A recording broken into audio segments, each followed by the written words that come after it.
Olá a todos, sejam todos bem-vindos à minha segunda aula deste curso de Momentos Relevantes e Marcantes da História da Igreja.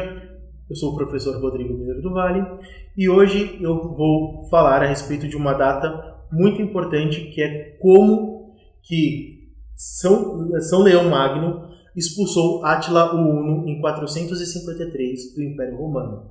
Mas antes eu gostaria de deixar o convite a todos para se inscreverem no canal, para compartilhar este nosso conteúdo com todos os nossos amigos e, se possível, pode dar aquele joinha legal para corroborar com o nosso apostolado, tá? Hoje eu vou continuar com aquela nossa conversa da aula anterior, que é a respeito de um momento chave para a história tanto da civilização cristã como da história da igreja, que é a queda do Império Romano.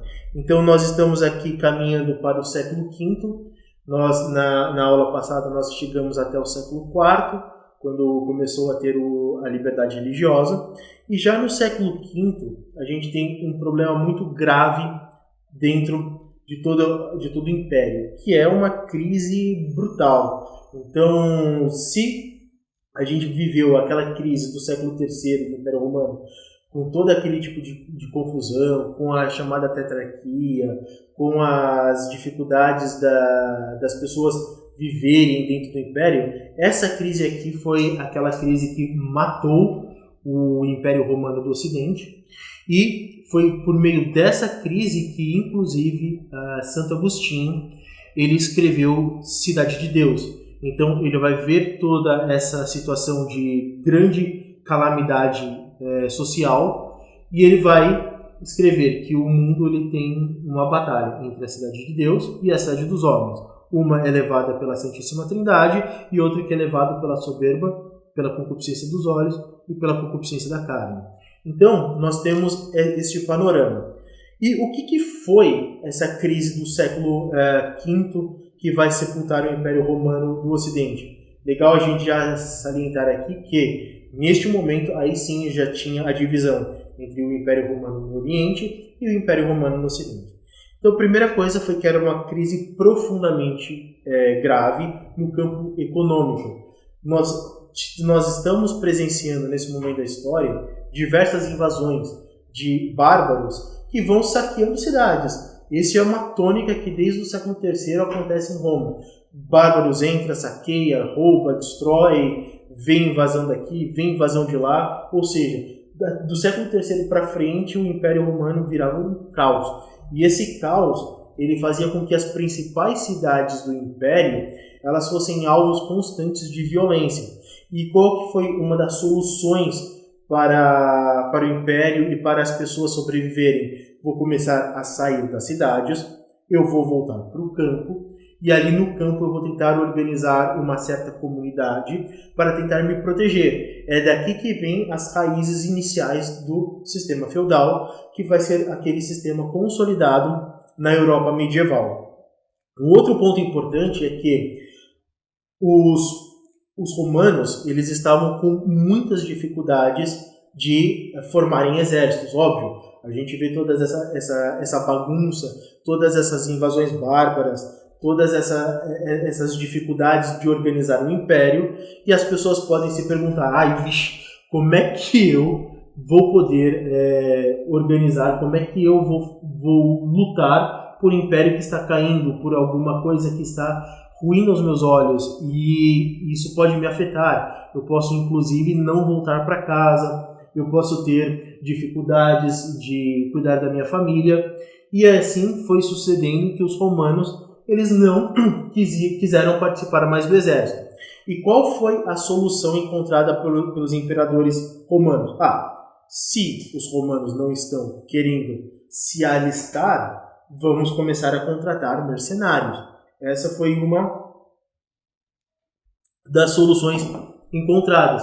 Mas aqui a gente vai ver um problema. Bom, se o exército que defende Roma é de mercenários, esse exército pode ou não pode ser leal. Vai depender de muitas circunstâncias, vai depender de muitas conjunturas para saber se aquele exército vai continuar derramando seu sangue para a defesa de Roma ou não. Então a gente já tem um segundo problema bem evidente para o Império Romano. Um terceiro ponto é que, já com o Império dividido entre Ocidente e Oriente, os dois disputavam. Então era uma disputa não apenas no campo econômico ou no campo político, mas principalmente no campo religioso. Por quê? Enquanto o Império no Ocidente ele começava a se consolidar de forma a obedecer o papado, de estar cada vez mais profundamente católico, do outro lado, no Oriente, os cristãos eles não queriam saber muito bem dessa lealdade ao Papa, porque muitos no Oriente ainda permaneciam arianos, ainda permaneciam com essa heresia, e eles não queriam se sujeitar ao Papa, se sujeitar aos dogmas, e isso foi fazendo com que essas disputas se tornassem cada vez mais evidentes, cada vez mais complexas para a Igreja lidar com esses problemas. E, de um ponto de vista sociológico, os católicos estavam vivendo uma vida com luxo e luxúria, certo? Olha que interessante, São João Crisóstomo, só para vocês terem uma ideia, quando ele está vendo a situação dos católicos lá em Constantinopla, ele vê que os católicos eles constroem casas com mármores, com ouro, constroem pias de marfim, ou seja, era uma grande opulência que eles viviam, banquetes intermináveis. E São João Crisóstomo, em uma das suas homilias, fala assim: bom, cadê pobreza, obediência e castidade? Os três votos, os três conselhos evangélicos fundamentais para vencer a carne e o mundo e viver somente pelo Espírito, como diz São Paulo. Então isso, de alguma forma, ia enfraquecendo a vivência de fé. Isso ia dificultando aquele bom combate que os católicos tinham. E como desde 380 o Império Romano tinha como religião oficial o catolicismo, isso também ia enfraquecendo o Império. E quais são as consequências fundamentais disso? Em primeiro lugar, a gente teve uma série de invasões dos visigodos. E os visigodos, eles eram muito bárbaros, eles eram muito violentos. Tanto é que um dos pontos mais importantes, uma das histórias mais catastróficas da cidade de Roma, foi o saque que ela sofreu em 410. Só que por intervenção de São Leomagno, o Papa, eles não eles não vandalizaram tudo. Eles preservaram as igrejas. Olha que interessante. Os visigodos eram arianos, mas eles preservaram as igrejas e eles preservaram todos os civis. Então, de alguma forma, pela intervenção de São Leomagno, a ordem social foi mais ou menos que mantida. E o lugar mais importante, que era a igreja, onde as pessoas podiam se refugiar nesse tempo de saque, nesse tempo de barbárie, estava permanecido intacto. Portanto, isso acabou levando Roma a passar de uma forma mais ou menos tranquila essa grande turbulência. Porém, uma grande ameaça se avultava. Uma grande tribo começava a ganhar força, começavam a ganhar forma, e isso era potencialmente destruidor para principalmente o Império Romano do Ocidente, que são os hunos. Historicamente, os hunos eles viviam em paz com os romanos, sendo que alguns eram militares do exército. Lembra que eu estava falando que Roma precisava contratar mercenários? Pois bem, eles compunham o exército e eles defendiam Roma também contra aqueles bárbaros germânicos que tentavam invadir. Porém, a coisa começa a mudar de figura quando Átila, o grande líder dos hunos, toma a posição de liderança em 435. E aí, como que essa situação começa a ser alterada? O problema todo começa com uma disputa no trono do Império Romano do Ocidente. Por quê? Porque a gente vê que, quando se tem muito pecado, Deus castiga, certo? Então, qual foi o pecado o pecado do Império Romano do Ocidente neste momento da história? O pecado da soberba. Então a gente tem o seguinte: Honória, que era irmã do imperador Valentiniano III, ela se casou com uma pessoa. E ambos estavam tramando para quê? Para depor o irmão. Então, você vê que a Honória, irmã mais nova, se casa com o cara era totalmente ganancioso, ele tinha profunda inveja do Valentiniano III, e ele se coloca para depor o irmão. O imperador Valentiniano III, ele descobre esse plano todo. E o que ele faz? Ele começa a tentar arranjar um outro marido para a irmã dele, certo? E o que ele faz? Ele começa a procurar ali na corte, entre os senadores, entre aqueles senadores que tinham terra, tinham posses, tudo para tentar evitar que ele fosse deposto. O que a irmã, tentando dar continuidade ao seu plano, faz? Ela envia uma carta para o Átila, o Huno, contendo duas coisas. A primeira delas, dinheiro, e a segunda, um anel, certo? E o que o Átila Huno pensa? Bom, ela está me propondo um casamento, e como dote, ela está me dando o Império Romano do Ocidente. Ela está me dando tudo aquilo que eu preciso, e esse é o pretexto que eu precisava para poder invadir o Império Romano do Ocidente, certo? Então, o que acaba acontecendo? Acaba acontecendo que Átila, o Huno, que estava estabelecido no que hoje a gente tem de Hungria, ele começa a marchar para o norte. E ele sai da Hungria, passa pela a Europa Central, que hoje é a Alemanha, e entra pelo norte da França, certo? E lá no norte da França ele começa a destruir todos os povos bárbaros e começa a destruir todas aquelas tribos, certo? Só que acontece um ponto importante, e a gente começa a ver como que a igreja e como que Deus, em sua divina providência, vai cuidando e vai levantando os santos no momento em que é necessário. Quando Átila, o Huno, chega nas portas de Paris, começa a acontecer diversos problemas com ele. Ele não consegue organizar as tropas, está faltando equipamento, não chegam suprimentos de alimentação que ele espera. Tudo por conta de que, na cidade de Paris, uma grande santa, chamada Santa Genoveva, que tem uma das histórias mais brilhantes e uma das histórias mais inacreditáveis de todos os santos da igreja, ela começa a orar fervorosamente. Ela era uma mulher devotíssima, que entregou a sua castidade para Nosso Senhor.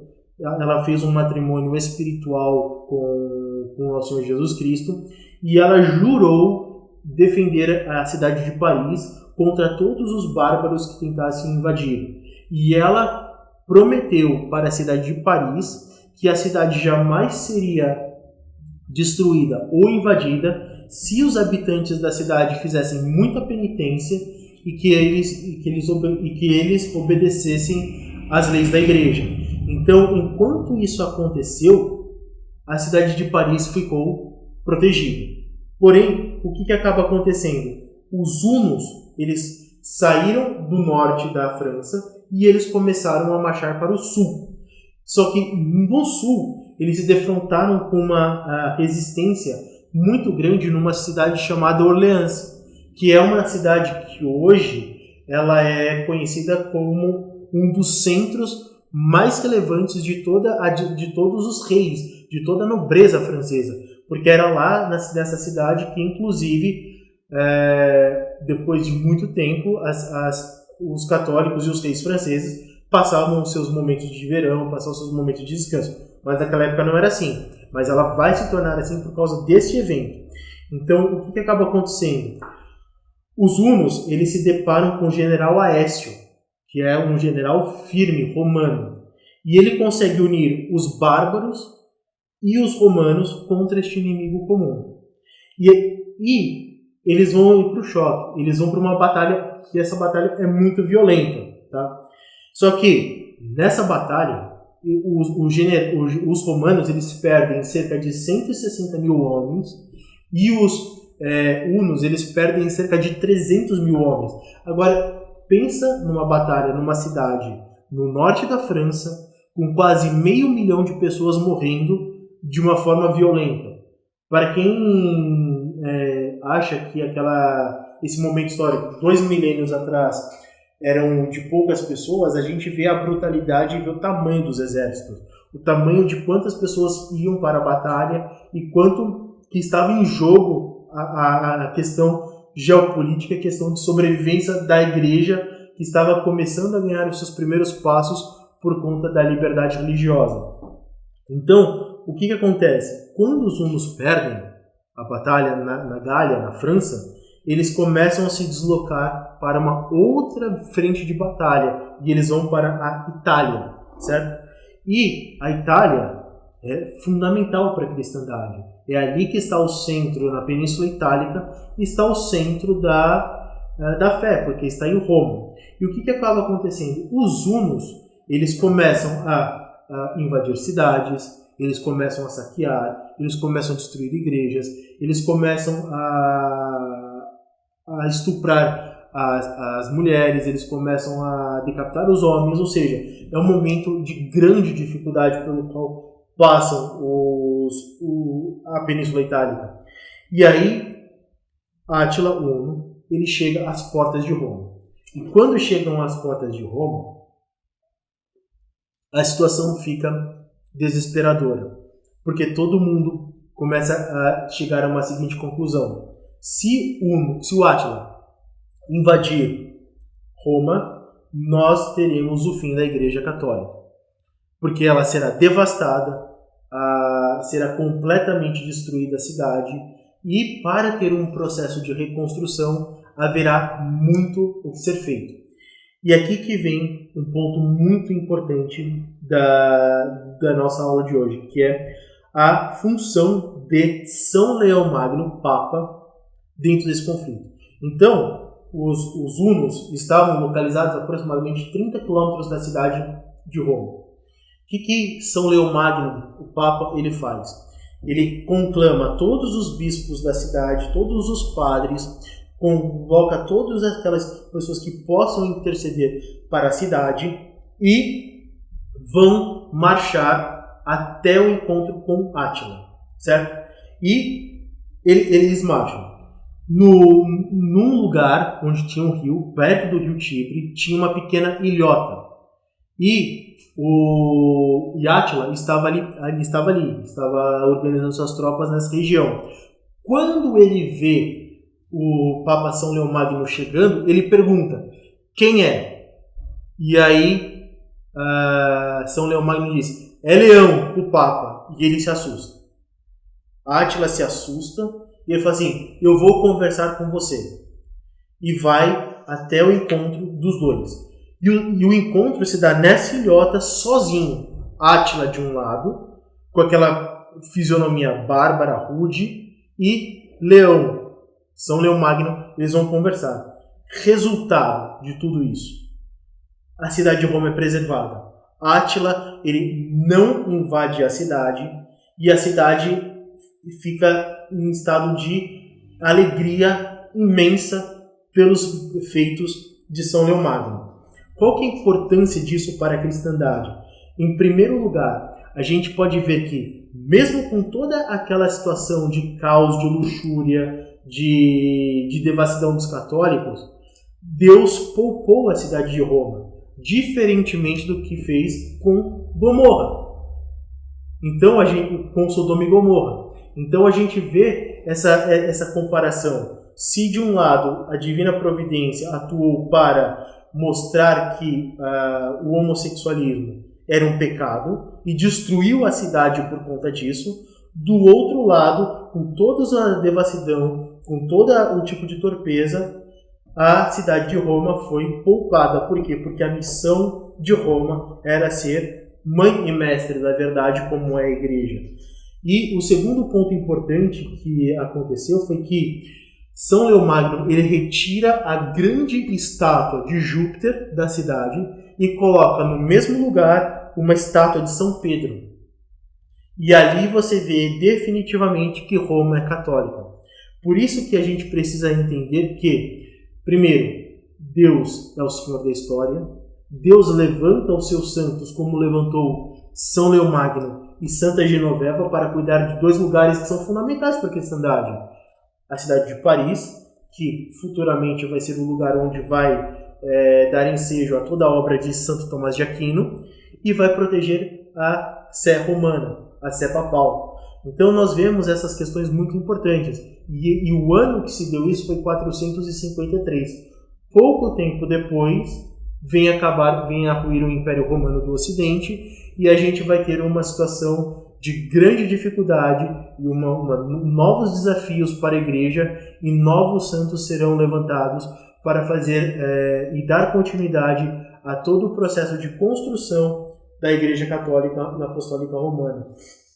Por isso, quando nós vemos que nos momentos de maior dificuldade os santos são levantados, é porque de alguma forma a história ela só termina quando coloca os desígnios de Deus.